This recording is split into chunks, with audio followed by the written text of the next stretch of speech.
할렐루야. 오늘 이 예배는 우리 2019년 우리 대전 서문교회에서 드리는 마지막 헌신 예배입니다. 여러 헌신 예배 가운데 이 새가족위원회 헌신 예배라서 저도 사실 좀 부담이 있습니다. 새가족위원회 헌신 예배를 통하여서 가까이는 여러분들 새로 등록한 새가족을 친근하게 다정하게 대해 주시고, 좀 멀리는 평소에 전도해서 새가족이 우리 교회에 북적북적했으면 좋겠습니다. 제가 여러분들에게 무슨 말을 하든지 친절하게 이렇게 대답하시고, 두 번째는 평소에 이렇게 답을 해주시기 바랍니다. 첫 번째는 친절하게, 두 번째는 평소에입니다. 새가족에겐 전도는, 다시 한번 하겠습니다. 새가족에겐 전도는 정답입니다. 우리 교회 새가족부는 병원으로 말하면 산부인과에 해당하고, 산부인과 중에서도 분만실에 해당되는 부서입니다. 제가 매주 우리 교회 이 정기 당회를 하면서 새가족위원회 보고를 받을 때면 한 달 동안 얼마나 전도를 했는가를 알 수 있는데, 점점점 전도하기가 힘들어지고 있는 시대입니다. 어제 새가족위원회 환영식을 하면서 1년 동안 등록하신 새가족을 살펴보면서 한편으로는 감사가 나오고, 다른 한편으로는 전도의 결실이 적어서 하나님께 송구했습니다. 그래도 한 영혼이 천하보다도 귀하다는 주님의 말씀에 의지해서 적은 인원이지만 감사한 것은 정착률이 월등히 높다는 점에 큰 위로를 받습니다. 2주 전에 우리 노회에 속한 교회 목사님, 사모님이 폐암이 간으로 전이돼서 말기 암으로 소천하셨습니다. 그래서 제가 조문을 갔는데 마침 거기 논산에서 목회하시는 목사님 한 분을 만나서 이야기를 나누었습니다. 그 목사님이 논산 연무대에 부임한 지 10년이 넘었는데, 과거 10년 전과 지금과 비교해 보니까 자기가 부임한 이후 꾸준히 주일 학생이 줄어서 10년 전과 비교해 보니 정확하게 반토막이 나 있었다고 합니다. 그래서 한숨을 쉬면서 저에게 이렇게 물어보는 거예요. 우리 교회 상황이 10년 전하고 정확하게 반토막이 났는데, 대전 서문교회는 논산보다는 좀 나을 것 같으니까 대전은 좀 어떻습니까? 이렇게 묻더라고요. 저도 그 목사님께 시원하게 답변을 드릴 수가 없었습니다. 제가 부임한 일에 제가 부임한 지 얼마 된 줄 아시죠? 예, 만 9년이 지났습니다. 지난 11월 30일부로 만 9년째 지나고 이제 10년 차입니다. 벌써 이렇게 10년이 돼요. 강산이 변했습니다. 예.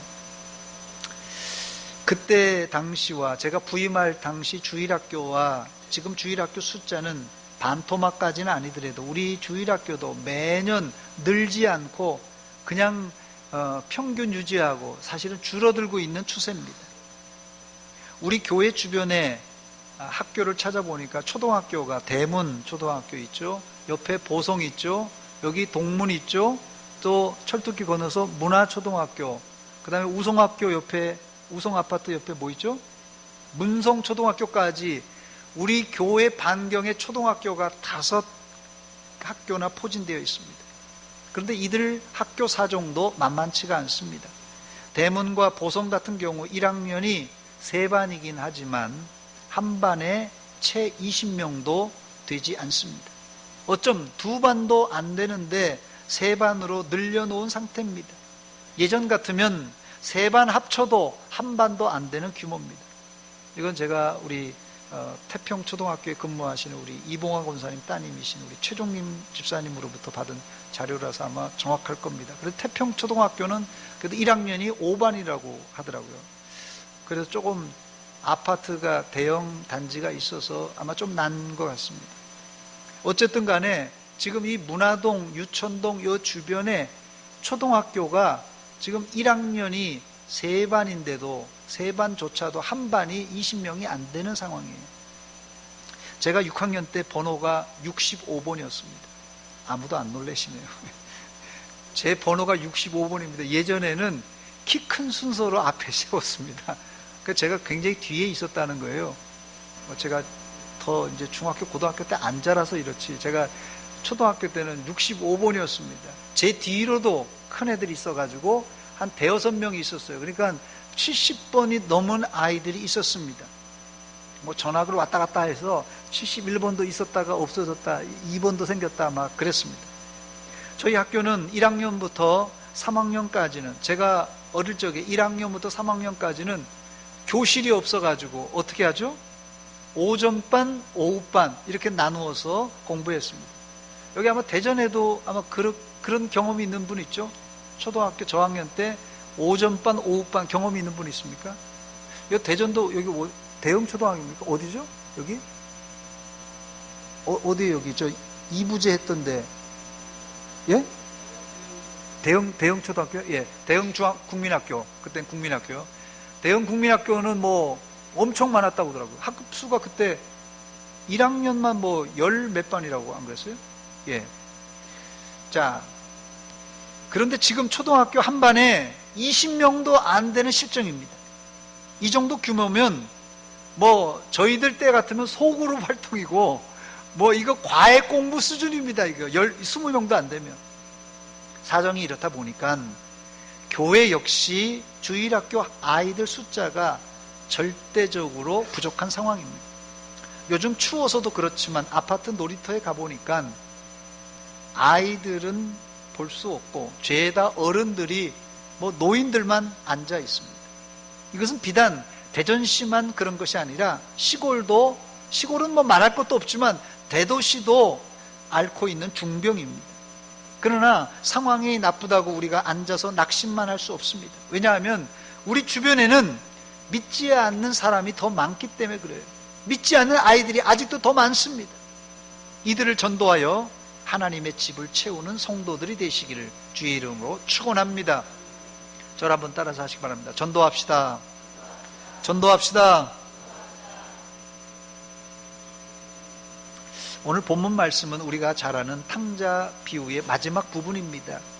오늘 말씀을 통하여 기존 성도들이 새가족을 보는 눈이 넓어지고 새가족들에게 더 친밀하게 다가가는 계기가 되시기를 바랍니다. 첫 번째, 이 본문을 잘 살펴보면 결코 탕자가 쉽게 자신의 집으로 돌아올 수 없는 상황이었다는 것을 알 수 있습니다. 여러분, 벼룩이 뭐가 있다고요? 벼룩도 낯짝이 있죠. 벼룩도 낯짝이 있어요. 뭐 벼룩이 뭐 보일통말통한데 그놈도 낯짝이 있는데 탕자가 낯짝이 있지 어떻게 아버지 집에 호락호락 돌아갈 수 있겠어요? 탕자는 아버지가 살아있는데도 유산을 달라고 졸라서 갔던 불효막심한 이런 아들이었어요. 그 돈을 가지고 외국에 가서 허랑방탕한 말 그대로 탕자였습니다. 이런 탕자가 무슨 낯짝으로 집으로 돌아올 수 있겠습니까? 탕자는 이미 넘어야 할 선을 여러 차례 넘은 상황입니다. 첫째는 아버지가 건강하게 생존해 계신데도 상속해달라고 하는 불효막심한 이 불효자였고, 또 선민이었던 이스라엘 백성들은 특별한 예외 조항 외에는 이 이방 땅에 가서 외국에 가서 사는 것이 금지되어 있었습니다. 그런데도 탕자는 먼 나라에 가서 거기서 허랑방탕하다가 돈을 다 써버렸습니다. 이 허랑방탕이라는 말은 헬라어로 아소토스라는 단어인데요, 이 아소토스라는 말의 뜻은 돈을 물쓰듯 쓴다, 그런 뜻입니다.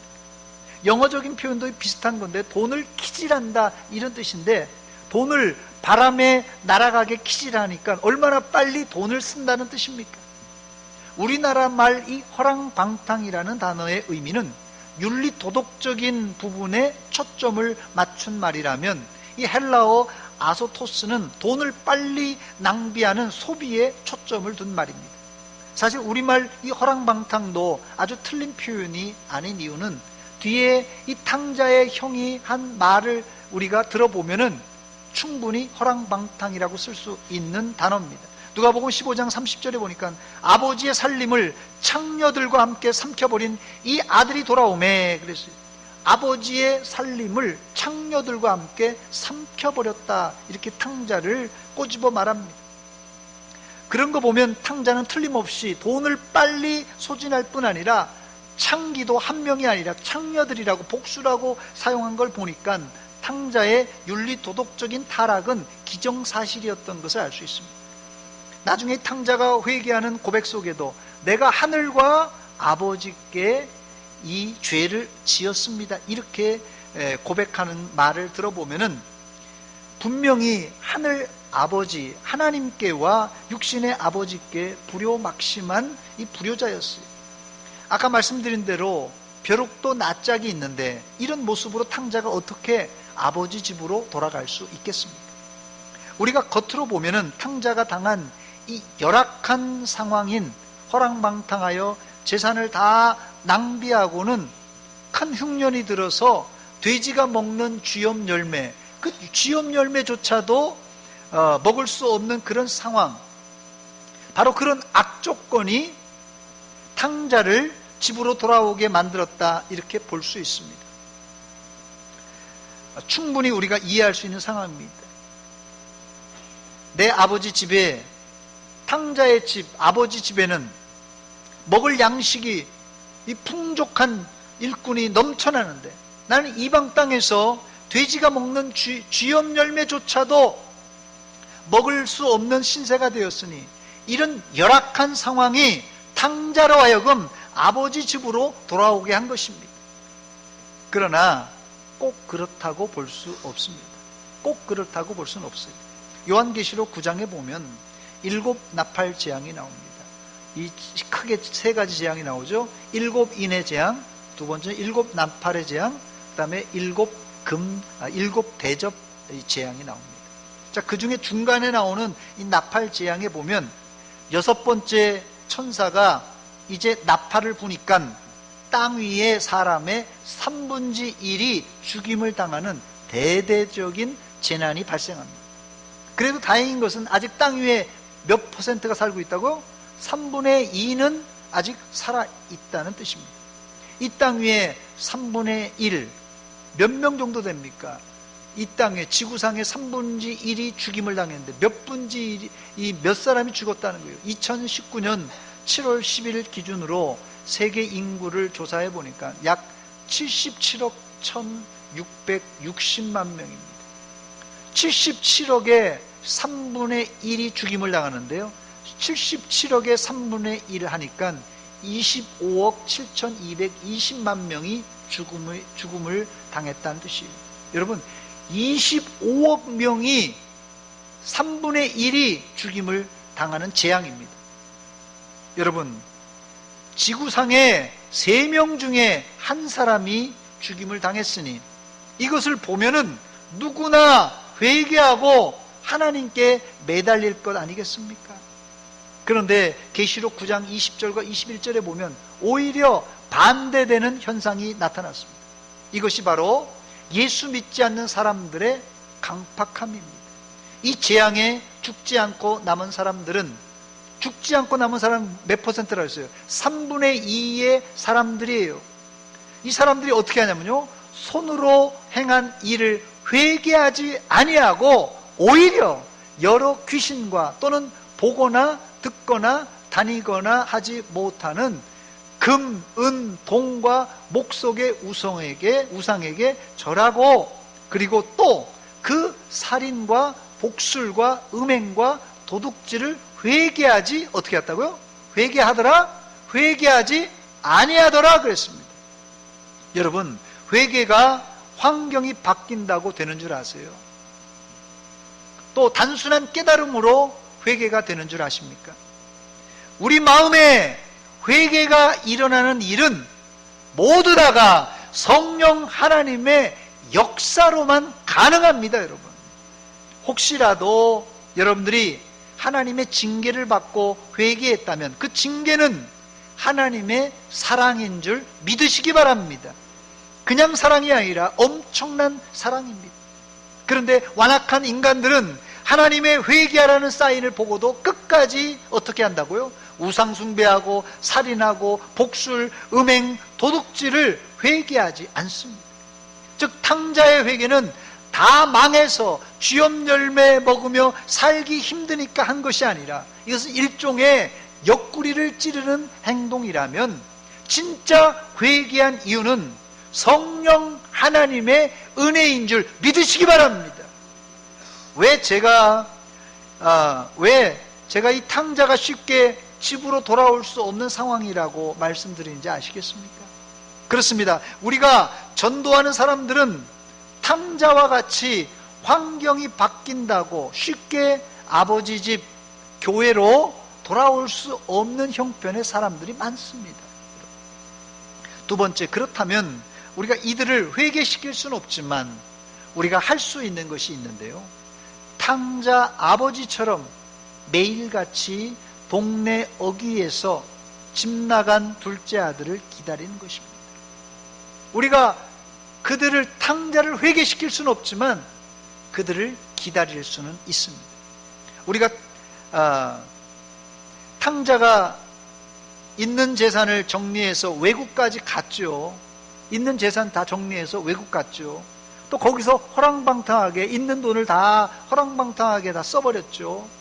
결국은 어디 갑니까? 마지막에는 돼지 우리에 가서 돼지를 치면서 돼지가 먹는 쥐염 열매를 먹고 살게 됩니다. 그러니까 자기 집에서 재산 정리하고 외국에 가서 살고 외국에서 허랑방탕하고 또 거기서 살기 힘드니까 돼지 치는 곳에 가서 살고, 이게 벌써 시간이 상당히 많이 흘렀습니다. 그런데 아버지는 하루도 빼놓지 않고 눈이 오나 비가 오나 바람이 부나 언제 집 나간 아들이 돌아올 것인가 눈 빠지게 기다리고 있습니다. 돌아와 돌아와 마음이 고난이여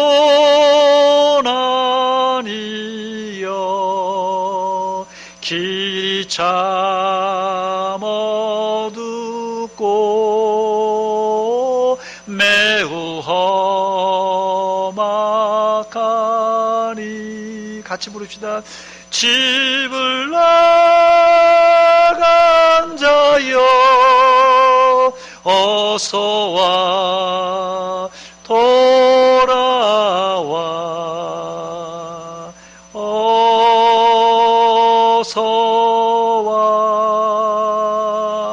돌아오라. 할렐루야.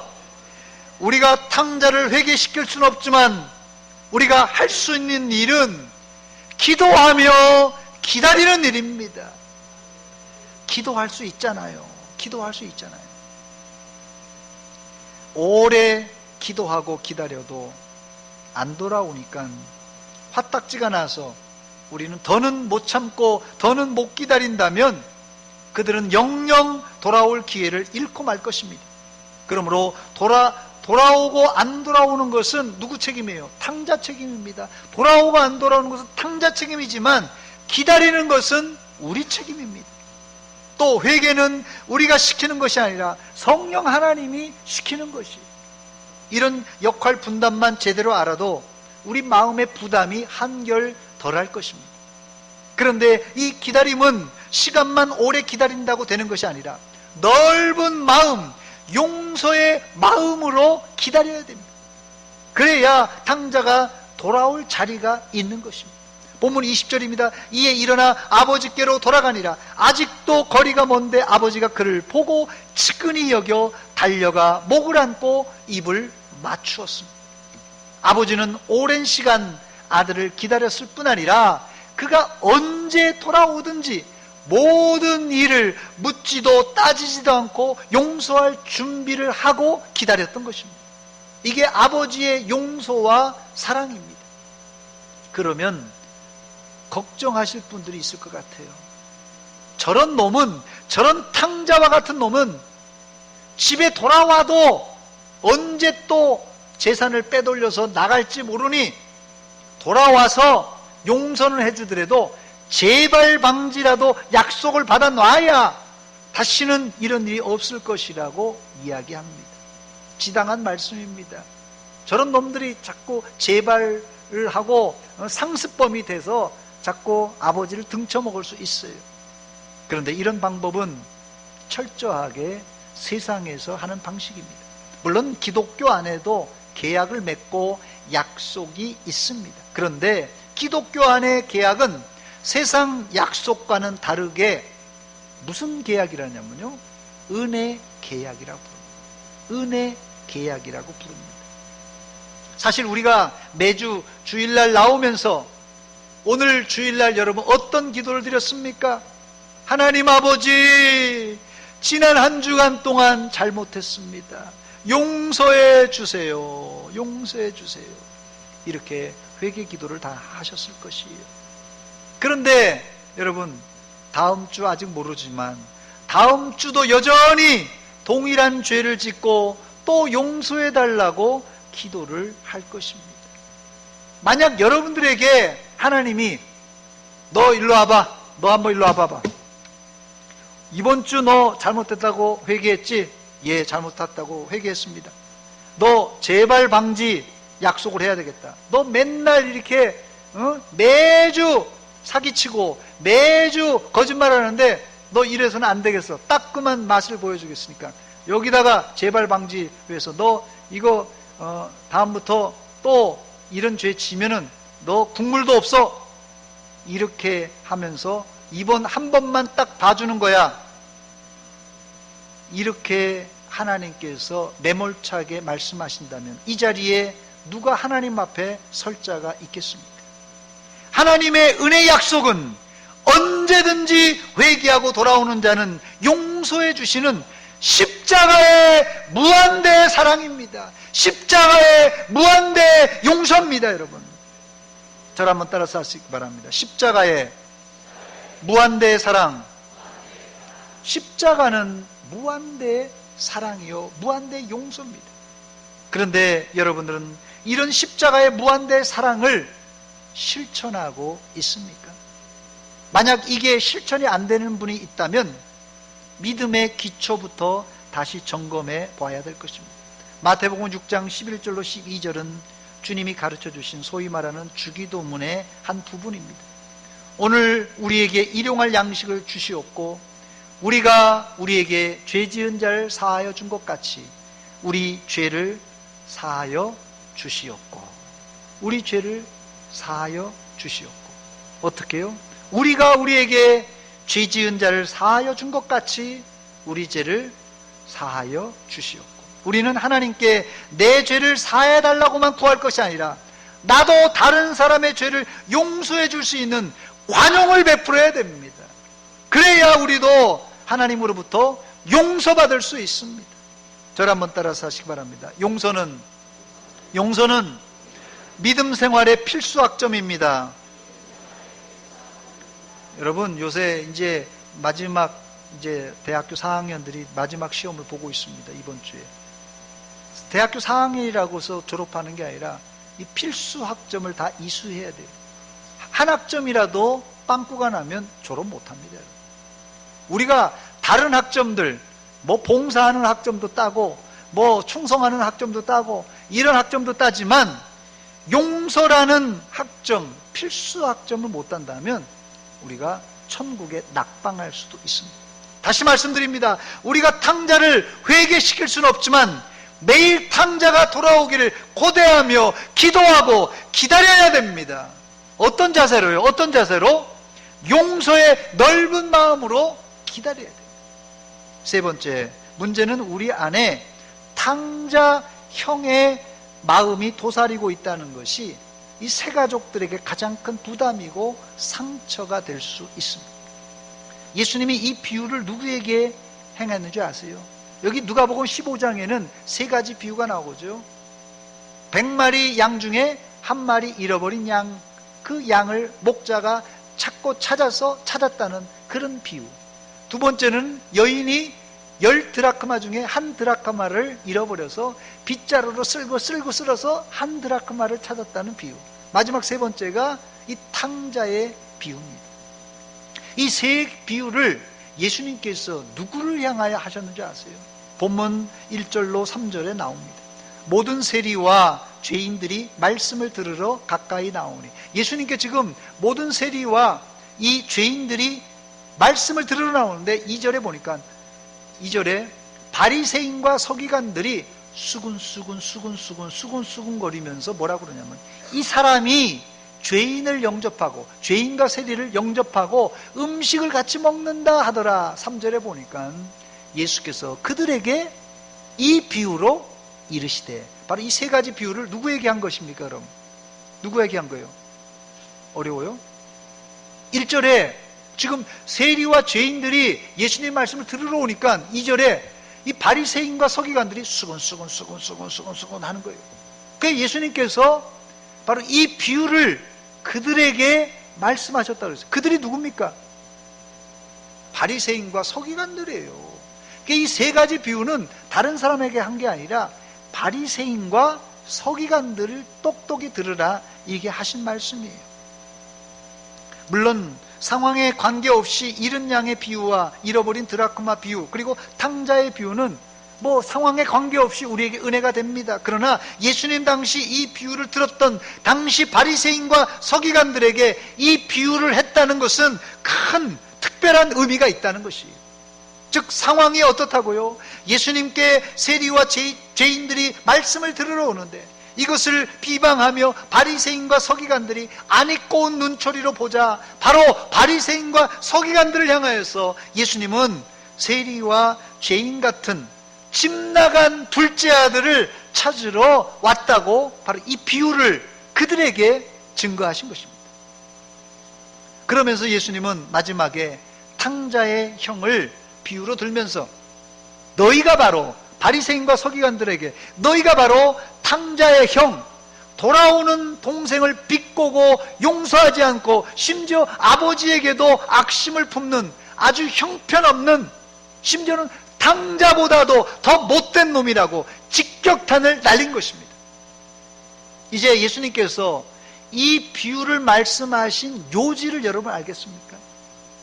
어느 교회나 어느 사회든지 탕자의 형 같은 인물들이 존재합니다. 그러나 얼마나 많냐, 적냐가 관건이에요. 탕자의 형은 지금 같으면은 새로 들어오는 성도들을 이상한 안경으로 쳐다보는 신바리새인과 신서기관들과 같은 사람입니다. 탕자의 형의 말을 들어보시기 바랍니다. 누가복음 15장 25절로 30절입니다. 맏아들은 밭에 있다가 돌아와 집에 가까이 왔을 때 풍악과 춤추는 소리를 듣고 한 종을 불러 이 무슨 일인가 물은데 대답하되 당신의 동생이 돌아왔음에 당신의 아버지가 건강한 그를 다시 맞아들이게 되므로 인하여 살찐 송아지를 잡았나이다 하니, 뭐라고 합니까? 그가 노하여 들어가고자 하지 아니하거든. 아버지가 나와서 권한대. 그때 아버지가 쫓아나왔어요. 29절에 보니까 아버지께 대답하여 이르되 내가 여러 해 아버지를 섬겨 명을 어김이 없거늘 내게는 염소 새끼라도 주어 나와 내 벗으로 즐기게 한 일이 없더니, 그 다음에요, 아버지의 살림을 창녀들과 함께 삼켜버린 이 타락한 아들이 돌아오매 이를 위하여 살찐 송아지를 어떻게 잡았습니까? 아주 원망불평하고 있어요. 형은 은혜의 사람이 아니라 바리새인과 서기관들을 닮은 율법의 사람입니다. 판단과 정죄를 일삼고 또 자기와 동생을 비교했던 열등감으로 가득한 사람이었어요. 또 그는 아버지 집에서 열심히 일했는지 모르지만 그의 열심은 아버지를 사랑하는 마음에서 나온 충성이 아니라 단지 의무적인 혹은 율법적인 의무에서 했던 행동이었어요. 오늘 우리는 새가족 헌신 예배를 드리고 있는데 이 예배를 계기로 우리 안에 도사리는 탕자 형과 같은 심보, 판단과 정죄, 그리고 아버지에 대한 무례한 불만과 불평, 더 나아가 비교의식을 내려놓고 넉넉한 형으로서 윤리 도덕적으로 망가진 동생을 끌어안아주는 이 아량과 용서의 사람이 되시기를 주의 이름으로 축원합니다. 만약 우리 교회에 처음 오는 탕자들을, 탕자라고 비유해서 죄송합니다만은, 우리 교회 처음 오는 사람들을 비평의 눈, 정죄의 눈으로 보는 사람이 많다면 어느 누구도 견디지 못하고 다시 세상으로, 교회 밖으로 나가고 말 것입니다.